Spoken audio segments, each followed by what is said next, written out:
Hello साथीहरु, ल हेर्नुस् म यो अलैँचीको चाहिँ उदयपुरमा अलैँचीको चाहिँ बिरुवा सार्दैछु। यो अहिले 2 महिना भयो सारेको। यो चाहिँ 6 महिना भयो सारेको। म यो अलैँचीको चाहिँ यो उदयपुरमा फल्छ कि फल्दैन भने म टेस्ट गर्दैछु। यसको लागि चाहिँ म 3 वर्ष यसको चाहिँ म निरन्तरता निगरानी गर्नेछु। यदि 3 वर्षमा फल्यो भने फुल्छ, 3 वर्षमा फुलेन भने हेर्छु म 4 वर्षमा फुल्नुपर्छ, यो फल्नुपर्छ। 3 वर्षमा फुलेर 1-2 दाना फलेर अनि 4 वर्षमा चाहिँ राम्रो फल दिनुपर्छ यो अलैँचीले। अब यो अलैँचीले कति राम्रो फल दिन्छ, 6 महिनाको चाहिँ बिरुवा हो यो। अब हेरौँ, म 3 वर्ष यसको चाहिँ परीक्षण गर्छु, म यात्रा गर्छु, यसको चाहिँ हेर्छु। अनि फल्यो भने म हजुरहरूलाई फेरि भिडियोमा फल्यो भने म देखाउने छु। हेर्नुस् है, फल्छ फल्दैन। यो मेरो घरको धारा कल पानीमै रोपेको छु मैले। यसै पानी चाहिन्छ नि त, यसलाई सेप चाहिन्छ। यता चाहिँ निबुवाको बिरुवा छ, यहाँ फलिराखेको छ, निबुवा पनि राम्रो फलिराखेको छ।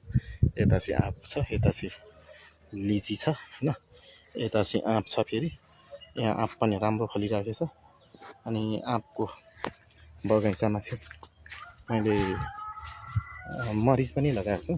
मरिच चाहिँ यो 4 वर्षमा फल्नु थाल्यो।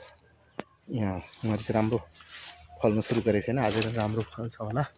यहाँ हेर्दैछु, यहाँ अस्ति पनि मैले भिडियो अपलोड गरेको थिएँ, अलिक मसिनो थियो। अहिले चाहिँ अलिक ठुल्ठुलो फलिराखेको छ।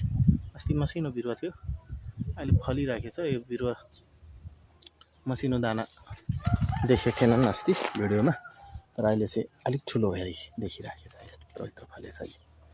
हेर्नुहोस् कति राम्रो फल्छ। हेरौँ अब यो मरिच फल्यो भने चाहिँ राम्रो हुन्छ, चिउँदैन। कति राम्रो फल्छ हेर्छु।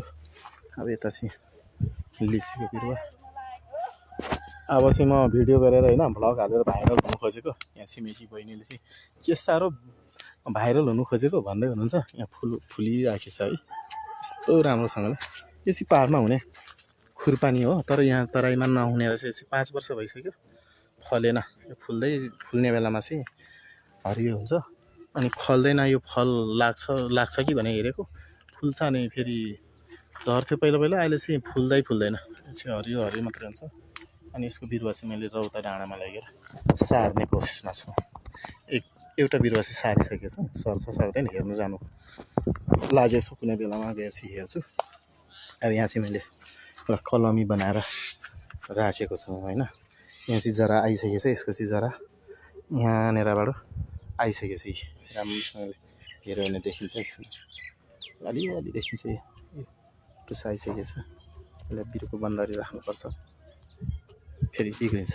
यहाँनिर चाहिँ भरिसकेको छ, यसको जरा आइसकेको छ यहाँ है। ल साथीहरू, मेरो बिरुवा कलमीहरू पनि हेर्नुभयो होला, हेर्नुभयो कि भएन अब हेर्नुहुनेछ भन्ने आशामा छु। हेर्नुहोस्, यो चाहिँ ड्रागन फ्रुट परीक्षण गरेको थिएँ मैले। ड्रागन फ्रुट पनि राम्रोसँगले हुँदो रहेछ, उदयपुरमा फलिराखेको छ है।